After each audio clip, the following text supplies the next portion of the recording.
This darker side is that your biological father was sexually abusing your step siblings. I was stabbed, left for dead, and I've become quite a dangerous character. I'm here to make sure he gets put in the ground. We don't just work on mental health, and we're coming from saving lives. I just set challenge after challenge after challenge. I'm a different human being. 3 o'clock in the morning, I got a knock on the door, and she said, "I've got some really bad news for you." I wanted to die.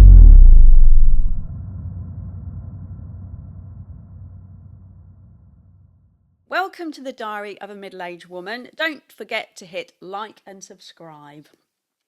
Henry, welcome. Welcome to you, and thank you for having me. You're very welcome. Now, Henry, you were born in 1972 to Mum Sheila and Dad Tommy, and you were brought up in Halifax with what seems like quite a big family, lots of brothers and sisters. So I think from memory from our conversation before, your dad, Tommy, was your dad. Yes. And your mum, Sheila, was your mum, but the rest of your siblings, which I think was originally 4 brothers, 4 sisters, Yes. had a different dad. Yes, that's correct, yeah. So they were your half-siblings. Must have been a very busy household. Yes, very busy, very busy. Lots happening. I can imagine. Yeah, absolutely. And so in this busy household, tell me about some happy times. Oh, happy times. There was plenty of happy times. You know, there was lots happening, lots of people always in the house, lots of parties. I was the youngest of all the siblings, so I normally ended up going to the shop or whatever it may be, or doing the errands, as we normally call. Yeah. But yeah, there was some good, you know, some really good times. Yeah, quite a close knit family. Yeah. So yeah. And a nice close community, I think you lived in as well. Yes, everyone knew us, and yeah, it was a nice community. Yeah. But your family wasn't without trauma. I know that you lost a sister. Must have been awful, but I appreciate that was before your time. But obviously that trauma was still within your family and it was spoken about. And that wasn't the only thing that was a kind of dark side to your family, was it? No. I mean, my sister was talked about, and as you can appreciate, being a sibling, obviously it would affect you down the line, even if you didn't know them. It was a very, very traumatic period, a traumatic time. I think from me, from 8 years of age onwards, I knew nothing but trauma. Yeah. So happy times sort of went, and a lot of very, very dark periods, you know, arrived really. So we're going to explore a little bit more of that darker side. So you had all these step siblings, age from about, I think, between 10 and 20. Yeah, I was 8 years of age, so yeah, there was sort of 8. between 2 and 4 years within each Of sibling. each other. Yeah, absolutely. And so part of this darker side is that your biological father was sexually abusing your step siblings. Yes. And so how did you know about that? So for me, as an 8-year-old boy, there were 2 things going on. There was sexual abuse, and there was physical abuse. Yeah. So obviously, as an 8-year-old, you don't understand a lot of things that are happening, but later on in life, when you start rolling them out, you start realizing what was going on a lot more. Yeah. So with it being my biological father, I suppose he had a connection to me. So I was never sexually assaulted, but I was beaten and physically, you know, assaulted basically on quite a number of occasions. Yeah. Very volatile, very violent, but a very respected man. Yeah. And so the sexual abuse that was going on with your step siblings, how did you know about that? So there was opportunities that happened within the house where he made timelines and time scales where he could be alone with the children. Yeah. I.e. bath time, bedtime, shopping time. Yeah. And I think that's where most of them happened really. So, you know, he would bath the boys or the girls, and I was always there, and I was always within the area of when it was happening. So I was made to watch type of thing. Yeah. I was there. Yeah. You know, as an 8-year-old boy, it's hard for me to say I was made to watch, but I was in the You were presence. physically Yeah, present. I was Yeah. present You within had it. no Yes. choice No, no, I didn't but to have no choice. watch. No. Yeah. And I guess when you're 8 years old, you're still not understanding what's necessarily morally right and what's morally wrong, because we don't know any different when we're 8, do we? No, no, and we're going back now, sort of, what we're going back 42 years. And I think for me, the resounding thing was that sometimes I was made to be turned away Yeah. from what was happening. Right. But for me, the screams and everything else Yeah. sort of live with me. Yeah, of course. Yeah.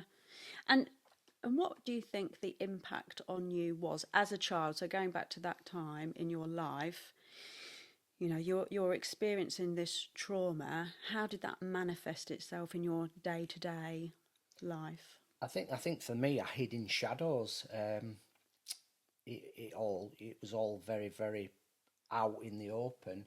I was a very talented runner, very talented footballer, and I had my childhood taken away from me. Yeah. So I had to grow up. I had to be brave. I had to endure a lot of abuse from people that knew us. Yeah. Yeah.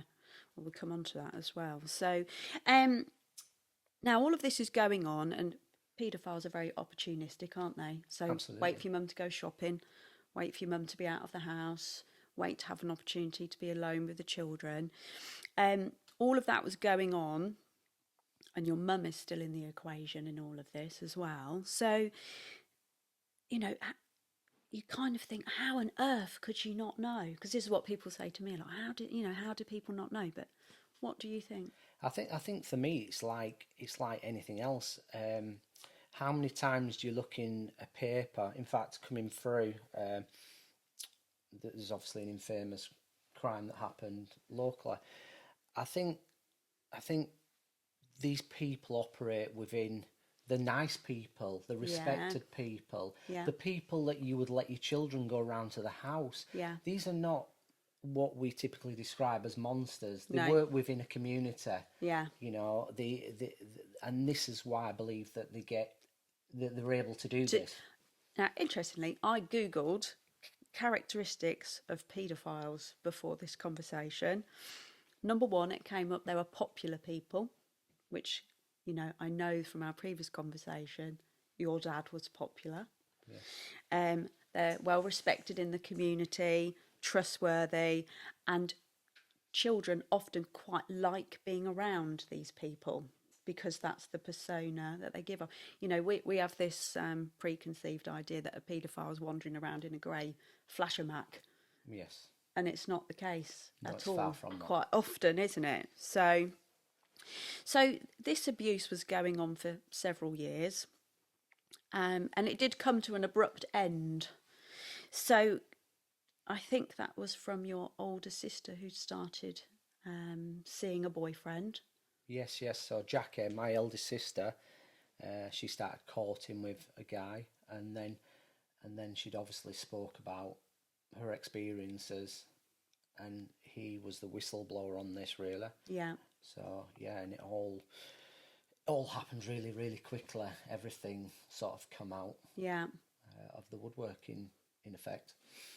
And so, and you suspect actually that your dad Tommy was probably part of a bigger paedophile ring, for want of a better word. You think his friends were doing Ye- similar things, ye- probably? I think in 2023 now we class them as being a paedophile ring. Yeah, Um, I think what was happening at that time is, yeah, a lot of his friends and a lot of people was up to the same thing. Um, but they sort of parted and sort of scurried away and never to be sort of seen yeah, type again. yeah.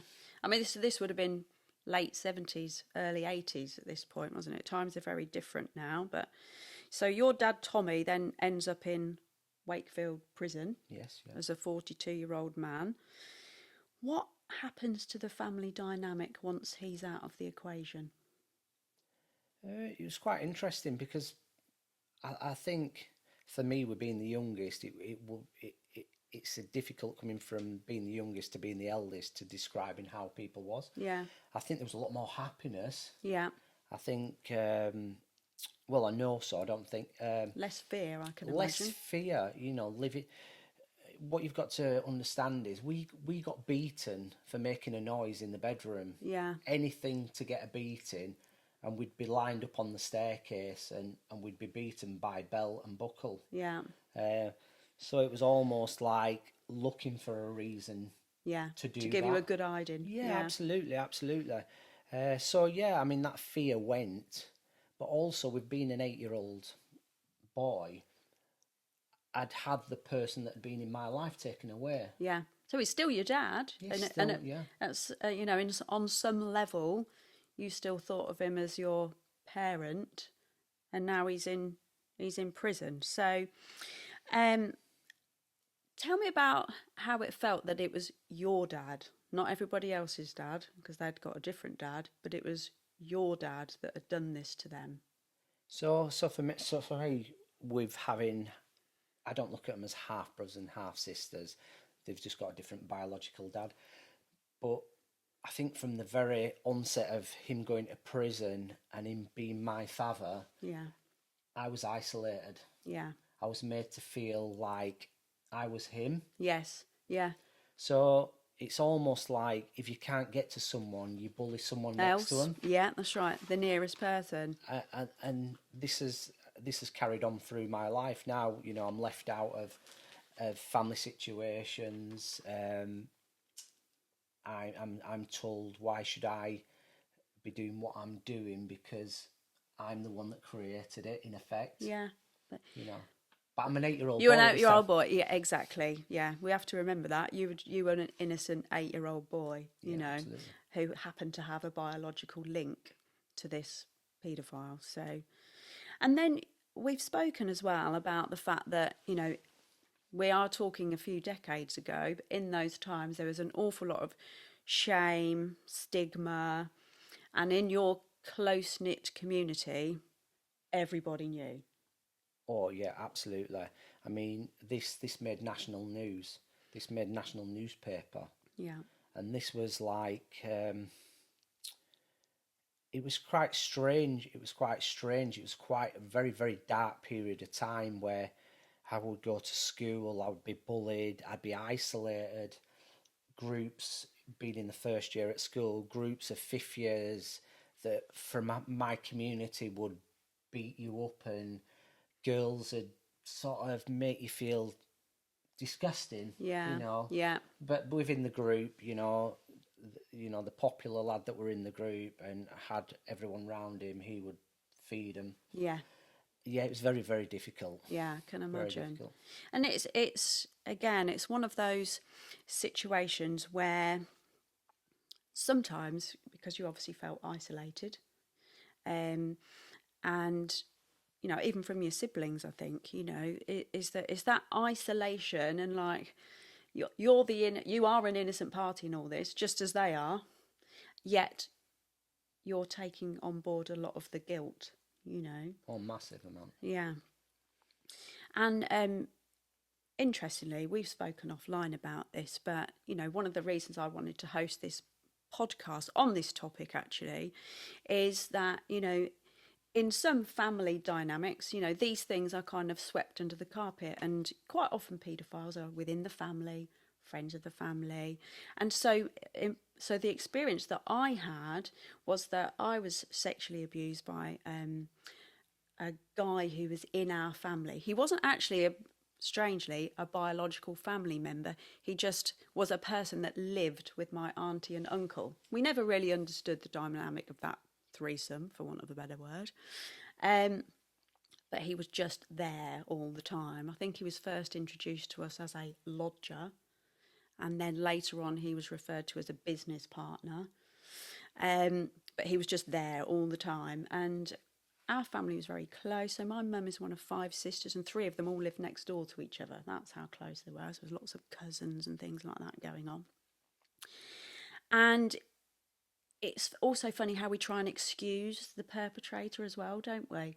So, sometimes I try and justify it. Well, it wasn't that bad. It wasn't rape, so does it really matter? But actually it does matter. So in what happened in my situation is that I was abused by this guy from about the age of 8 or 9 until about 14, when I knew better, which happens over time, doesn't it? But I never told anybody, kept it to myself, didn't tell a soul. It was only when I was 36 years old and he had actually been arrested for molesting another girl, totally outside the family, Pardon me.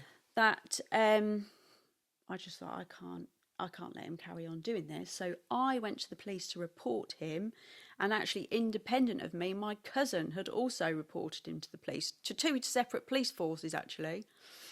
And then we realised that we were part of a bigger thing that had gone on. The long and short of it is that he got sentenced to three years in prison, but he was out in 18 months. But the thing that hurt the most, and I know you'll relate to this, is that my own parents took his side as a paedophile. And in our own mind, we can't, if somebody had done that to my daughter, no matter the fact that I was 36 years old when I told it, yes. everybody, the first reaction I was expecting from my parents was, I'll kill him. Yeah, And it wasn't. It's like, why didn't you say anything at the time? I was like, well, I was 8 or 9. I think for me, in what you say is very, very true and very relevant. But I think a lot of families want to run away from the Yeah, situation. they don't want to acknowledge it. No, and they see that there's a period of time elapsed, so you must be okay now. Yeah, that's right. Yeah, it was ages ago. Yeah, Yeah, and get over it. and what they try to do is they try go. I'm not throwing a net or a blanket over everyone, but or did he take you to the shop? Did he put his arm around you? It's almost like it's denial. Yes, For want yeah, of a word. that's So right. they're denying the acts happen, because if you don't have to revisit it, you don't have to work through your head what them people have done. No, that's And I right. think that happens on a number of occasions that people message me. They tell me that they're not believed. Yes. Firstly, number one is not believed. Yeah. And what I find fascinating is actually, I don't know if my parents didn't believe me or just did not want to discuss it. I think they didn't want to discuss Yeah. it. They probably believed Because it. I think they did actually believe me, but then the subject was just moved on. And the time, there was a big period of Yeah. time within it. Yeah. I'm sure if it had been a week after, there'd have been a different Yeah. outlook on that. Yeah. But then I think we would then go back to the scenario as an 8-year-old girl. Is it believable? Don't know. So I think it's different, isn't it? But I think, as far as I was concerned, it was coming out at age 36. I'd got 2 children of my own at that point, and I just thought, this is the biggest thing that I've disclosed to my parents ever, and they've just swept it under the carpet.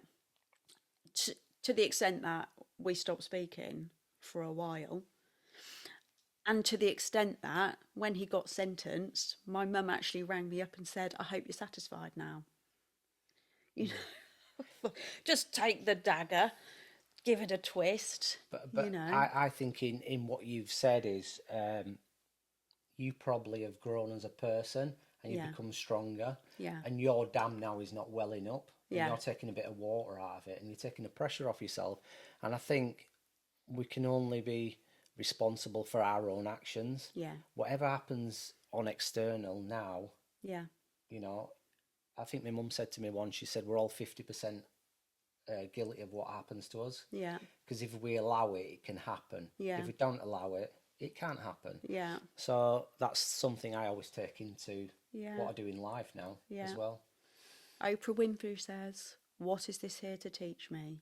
Take the lesson and then you can move on. So interesting. But, times have moved on now. And I think, in today's society, people are much more likely to report things like this. We've got so much better at schools and things like that where people can go and talk to somebody, safeguarding. It just wasn't a thing in our day, was it? So you'd like to think things have moved on a bit Yeah. since then. Um, so basically, getting back to your story, you're left with survivor syndrome, I think you've described it as. Um, Tell me about how that felt. Uh, for me, I lived most of my life within shadows. I think I just touched on that a while ago. I hid in the darkness from people who knew. Yeah, I was moved to another school, a secondary school, which was infamous for being very, very rough. yeah, But I also developed. I know this has gone full circle, but I stopped being fearful, right. and I become quite a dangerous character Yeah, because I didn't fear anyone no more. yeah, Um, and I literally fought my way through the school yeah, and gained the respect through, which now seems really mad, using my hands. yeah, yeah. I didn't want to run anymore. No, I couldn't run you wanted to anymore. stand up for yourself. Yeah, I Yeah, wanted to stand and I wanted to be recognised and as a person, really, yeah, not as someone who had been abused. yeah. And so your dad, Tommy, served about 7 or 8 years of his 15 Yeah, year around about sentence. 8 years, yes. Yeah. And then he started a new life with a new Yes, partner, had another son and a and stepson. a stepson. And I know you obviously weren't in contact with him at that time. What was the impact of everything that happened on your mum? You know, she had this big family, 8, 9 children, husband's in prison, big scandal. What was the impact on your mum? I think looking back as an adult, for me, massive admiration for this lady. This lady, put food on the table, put clothes on us back, give us a house. Um, Very, very strong individual. Never give you the love that we'd all equate to being loving. It was Yeah, all hard love, yeah, which is quite interesting because I'm that type of character. yeah. I give tough love, and my mum give tough love. So we never went without, No, and it was a struggle. Um, she'd go to the jumble sale, get us clothes. She'd go to what's now recognised as food banks, but it'd be the church where they'd give you some food. yeah, But there'd always be a plate of food on the table. She kept a lot of stuff from us. She yeah, I kept a bet. lot of pain from us. She was she was ousted within the community, but I think she was that strong as a human being. She just kept going. Yeah, yeah. She had no choice. No, It's no, quite absolutely. often the case, isn't it? So then your dad ultimately died of pancreatic cancer. You didn't have a relationship with him, but you did go to the funeral. So tell me about that day. So the funeral was. So I got a message that he'd been in hospital and that he was seriously ill, but he didn't recognise me as his son until he was ready to go. And he told the nurse, "I've got another son. Can you message him?" Um, Makes me quite emotional. This actually, I've just got an emotion that I didn't think I would have then. So he was in Hull. I was in Yorkshire. So Hull was part of Yorkshire. I'm not sure it is now, or it is now part of Yorkshire. So we went to the funeral, and I turned up, and I turned up with my pregnant wife, and we was walking down the car park, and all his family from Ireland was there, Yeah, and they sort of made a beeline for me, um, to sort of tag me along and say, "Look, this is what's going to happen." Anyway, one of my aunties, who was one of the only ones that recognised what he'd done, because in all this, his family had never they recognised never this. acknowledged it. No, No. like what you'd said regarding yours, it was a lie. He was the life and soul of the party. He was a beautiful uncle. So oh, just before we went in, I actually met New his partner. new partner and the children. And she said, "Oh, have you come to cause trouble?" And I said, "I don't know what you're about. I've never spoke to you ever. I don't even know who you are." She says, "Well, I'm Tommy's new partner, wife, and this is his children.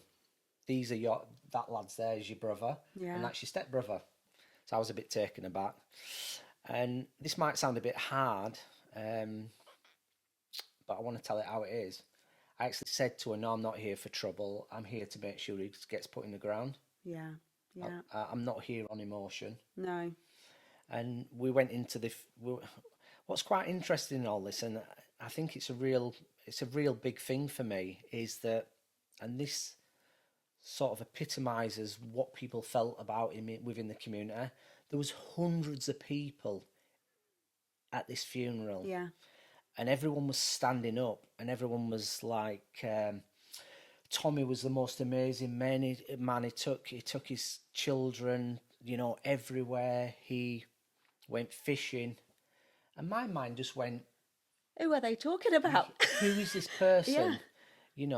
But then I started to think, are these the other opportunities? Has they created another opportunity to Yeah. do exactly what Same he's done? thing. Yeah. Same thing.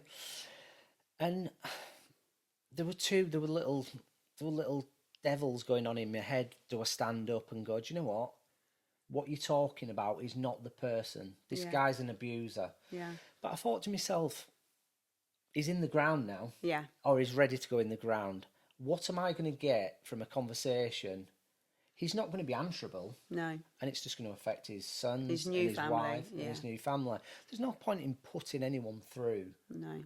what we'd gone through. No. No. Poignant day, I imagine. Very. So moving forward, you're then married to Melanie.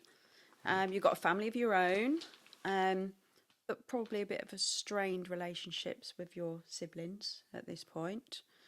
All of whom, understandably, are probably quite damaged from what they've gone through.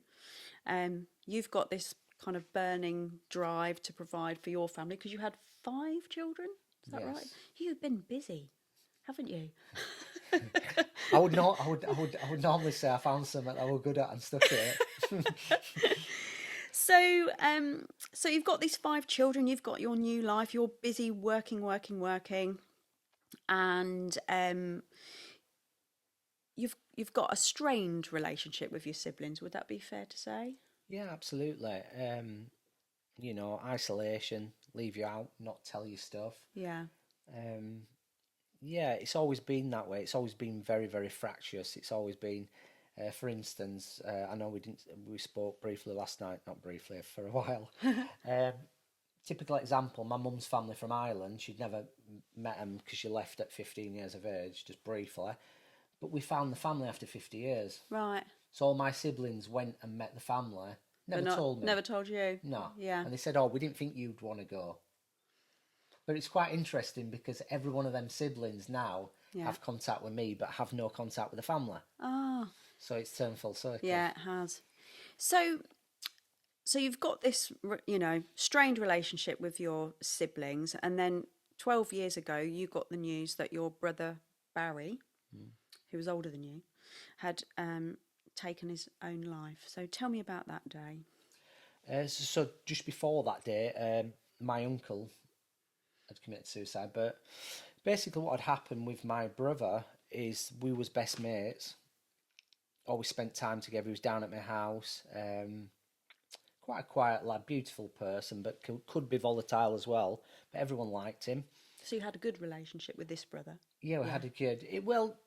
We'd had massive run-ins, but we was working it out. Yeah. And we become sort of close in a way, close as our family could possibly as you could be. get. Yeah.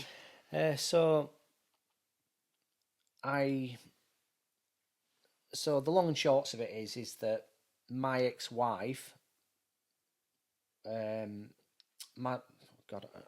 getting tongue-tied here. My sister come down to see me, and she said, "Do you know what's been going on with my husband and your wife?" I said, "What are you talking about?" She said, "Well, they've been having an affair." So there's a lot of unrest within the family. Anyway, I took her side because I didn't believe it at the time. Yeah. So you thought, well, I don't think she's having an affair. I think my wife is sound. Yes, Yeah. I'd have no reason not to suspect, not to think that. And then obviously my eldest brother took the side of my brother-in-law. Yeah. So for a number of years, we'd walk past each other in the street and not spoke to each other. Yeah. And then one one morning, 3 o'clock in the morning, I got a knock on the door from one of my sister's neighbours that lived 3 doors away, and she said, "I've got some really bad news for you." Uh, and she said, "Oh, Barry's hung himself." And I said, "What?" And she said, "He's hung himself. He was found 2 days ago in his flat, and he'd hung himself on the back of the door." Um, and then everything just spiraled out of control. Yeah.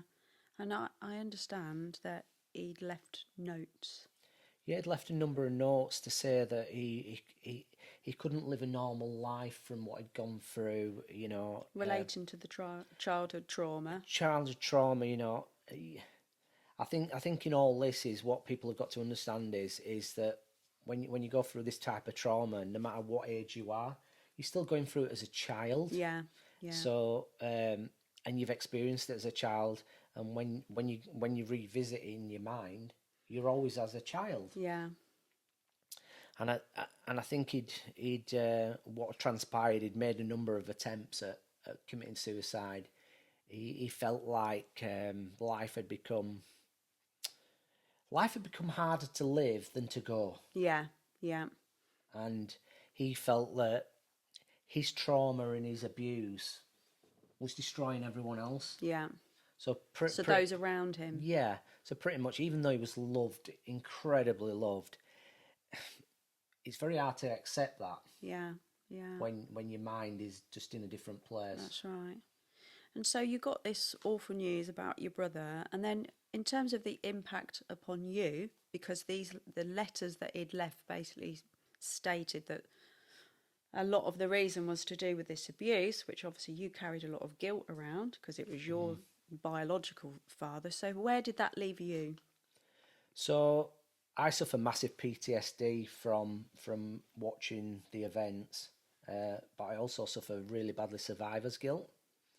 And survivor's guilt comes on in the fact that it can be anything. It can be a smell. It can be someone saying a word. It can be my 10-year-old son pulling, looking at me in a certain way, and my brother's embodied in him. Yeah, You you can can see see him. your brother in him. Oh yeah, he'll turn round and it's my brother. And I think the hard thing about it for me was that we were just about getting a really good relationship Yeah. together.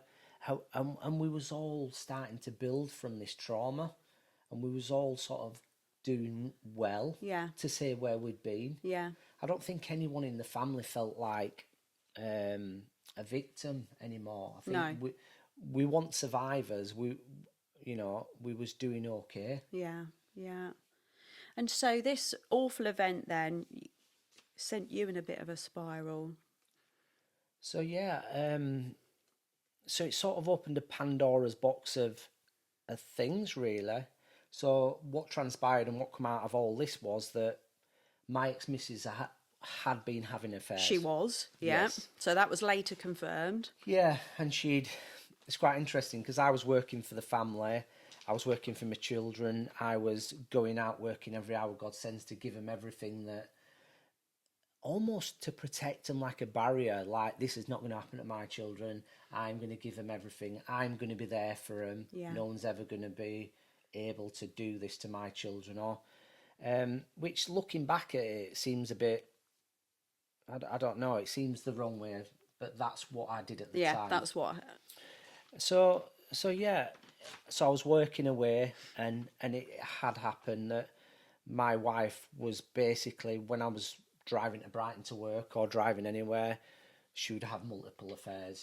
She'd had babies, she got pregnant. Sorry, that's wrong, and she'd had abortions to men, and this person that I was married to, I just didn't even No, recognise. it wasn't who you thought. No, it was just a different human being. Yeah. So your married life then was rather chaotic, and your wife then took the children down to Brighton. You were up north, and then you were still trying to keep everything together. So keep your business going up north, go down to Brighton and see your children, and you had this kind of, nomadic lifestyle, running backwards and forwards between north and south, trying to work to pay for the children that were now living in Brighton. Yeah, so I was paying for 2 houses, running a business, and jumping in my van on a Friday night to drive to Brighton, Yeah. and then coming back Sunday evening. And I was basically walking in home, getting a pizza, 2 cans of pop, Yeah. and falling asleep on the couch, and then Monday morning going to work. And unfortunately, um, the elastic band broke, Yeah. and I was Too in. much. Yeah, it was too much. I was in Brighton, and I had a massive nervous breakdown, Yeah. and I was inconsolable. I was crying. I cried for nearly 2 weeks. Yeah. I was having thought processes that I didn't really understand. Yeah. You know, I was. I can say this, and I talk about this to people. For someone who was so into his wife and so loved his wife, I was having thought processes like, "Am I gay? Why can I not have a relationship more?" It Yeah. was With just my own wife. Yeah. the most weird experience. And I had these, all I can describe them as these most horrendous waves of darkness, and they were so stomach wrenchingly sickly Yeah. that I wanted to die, Yeah. because dying would have meant that I wouldn't be struggling In and pain. suffering. I Yeah. was. People say, "What does the pain feel like?" If you hit yourself or break your hand, you know what it is. But you don't know why these emotions or these things, and they come over you. Yeah. You know, I could drive down a road and I could get a number on a gate, which would be significant to where the abuse was. Right. And all of a sudden, I'd be transported back to Back. as a boy, Yeah. you know, hiding in a cupboard, going like, you know, Yeah. flinching because I was going to get beaten. And I had, like I say, I had a massive nervous breakdown, and this went on for a couple of years, and I never saw myself getting out of this. No. You couldn't find a way out. No, I couldn't find a way out, and I was going home, and I was making dummy runs of this. This is the thought process, and going back to it seems very strange to me. Um, just think of yourself, you've got a chest of drawers and you've got all your clothes in it, Yeah. and they're all neat, like, and you close your eyes and someone rips them out and throws them on the floor, and they ask you to put everything back in. Yeah. That was my life. I was blindfolded. I was Yeah. juggling balls that I just couldn't juggle. Yeah. And every time I went home, the urge to die got more and more relenting, Yeah. and it wouldn't leave me alone. Yeah. You know, I couldn't sleep. I wasn't eating. These are all parameters that you know that there's something serious wrong. Yeah. Um, and then I used to drive to this road every night, and I used to wait for trucks to come past so that I could commit suicide. That was your plan of action. Yeah. Yeah. And then what happened was, it was really, I don't know if I don't know where this come from, but I'd have my father on one shoulder, Yeah. and I'd have my son on the other, Yeah. and my son won. Good. And then I started fighting back, and I started, bearing in mind at this time I was 17 stone. Yeah. Is But- that when you put a pair of trainers on? I put a pair of trainers on, and I could only run from, bearing in mind I was schoolboy champion running. Yeah. Back in the day. Back in, well, when I was a bit younger, a few years ago. Yeah. And I ran lamppost and walked lamppost, and every day I joined them up. Yeah. And I use this now. I use this now with my training methods. And I went to the Great North Run with my 2 friends. So you were 42 at this point? Yes. So and you were still 17 stone around about. Yeah, 16, 17. Tell me how painful that run was. So I went to the Great North Run. I thought, 13 miles is easy. Anyway, I always remember, and for me, this is the day that my life started again. Yeah. And I talk about it in a few videos. I walked 3/4 of a mile to the back of the Great North Run, which 65,000 people run it. That's 25,000 more than London this year. Yeah. And I always remember getting to the start line, and Mo Farah was up on the screen, and he'd finished, and he had his arms up. And I swore from that day when I started and he'd finished that I'd become an elite athlete. Yeah. Which makes me a bit... Well done. I don't know where it's coming from. And I achieved it. Good for you. And from that day, I just set challenge after challenge after challenge. And I feel like I'm a different human being. Yeah. Well, You certainly are. but it's never far from the surface. Yeah, You yeah. know, trauma is controllable. It's never forgotten. No.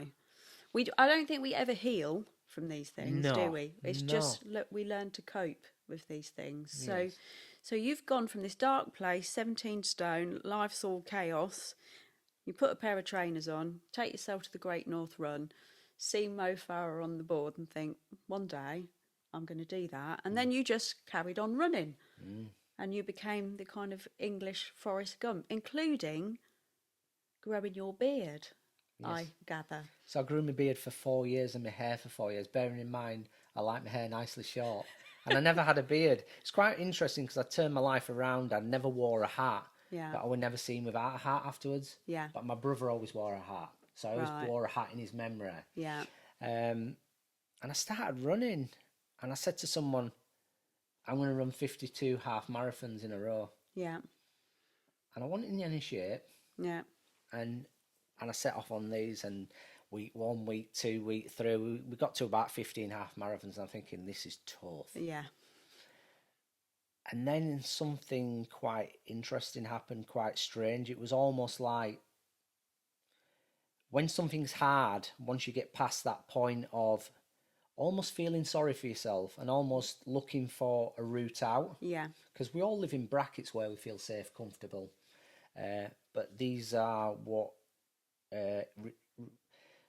stops us from growing as people. Yeah, that's right. So when you come out of the brackets, you become vulnerable, but you also grow as a person. So I started doing the half marathons, and it was almost like this most powerful energy that was picking me up every week. I know it sounds hairy fairy to me, but I felt like the people was carrying me. Yeah. I feel like when I went to a race, people wanted to be around me. Yeah. People had gone, I knew who you are. I know what you're trying to achieve. Yeah.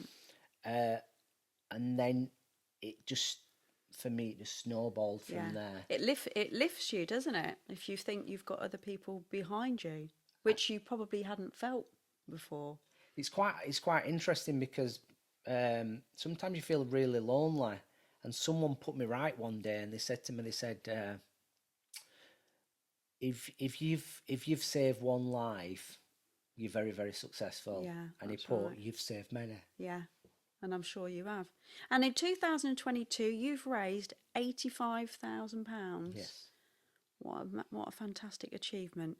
And that's for the Jet Singh Trust. Just to explain what that is. So Jet was an Olympic wrestler, Sikh Indian from Birmingham. He was loved by everyone, known worldwide. Unfortunately, took his life. No one expected it, as we don't. No. And it left a massive hole within the most beautiful family. And to this day it does. But what they did was, in his memory, they set up the Jet Singh Trust. What we do is, we don't just work on mental health, we work on food banks, Ukraine.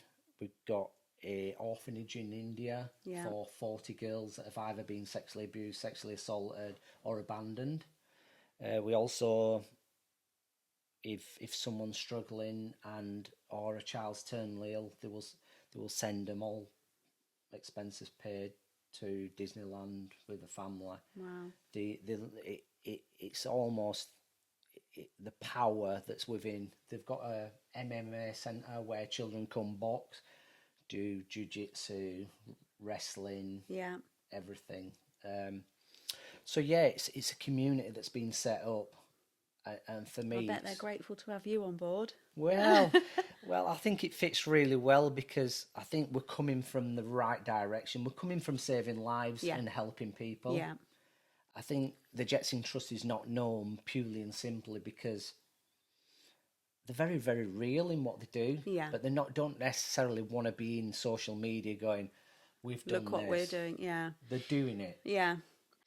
Henry, before I let you go, how can people find you to keep in touch with you and follow your story? So, like I say to everyone, you can contact me on Instagram on the Bearded Runner 123. It's all one. And you can also find me on Facebook as the Bearded Runner UK. Once you see the pictures, you'll know it's me.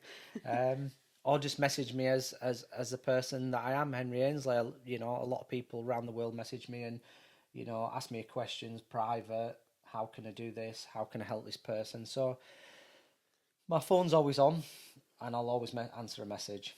And so I've watched you, followed you for a few weeks now on social media since I was put in your direction, and like you literally do not stop. You're either at work, doing a run, or doing some charity work. So what is it that's driving you forward? Because you literally don't stop.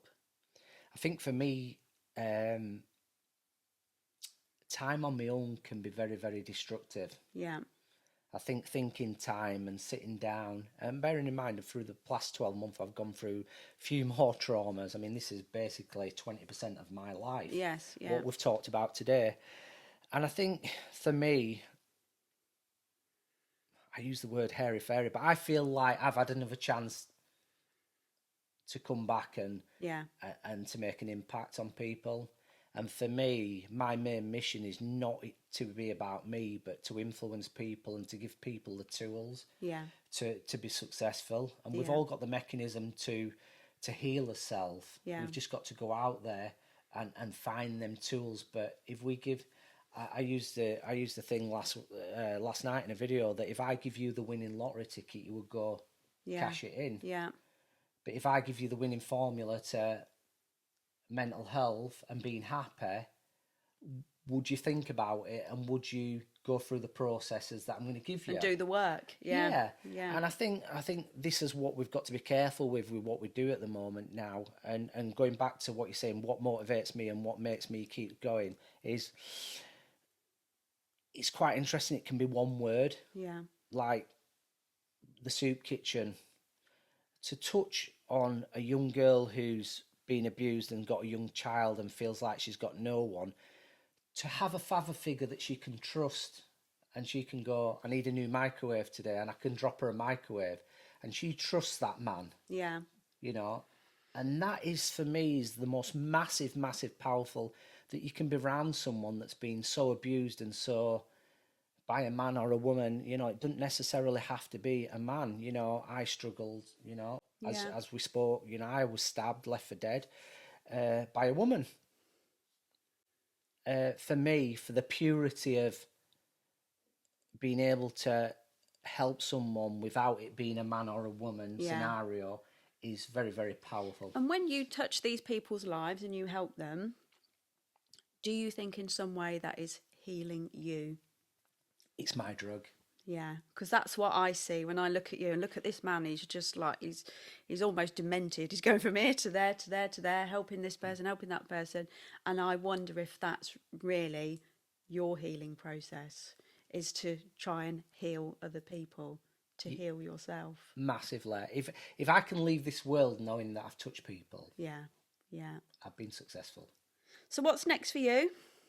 So we've got a lot planned. I've just hopefully booked to go to Mount Everest and run Mount Everest. Super.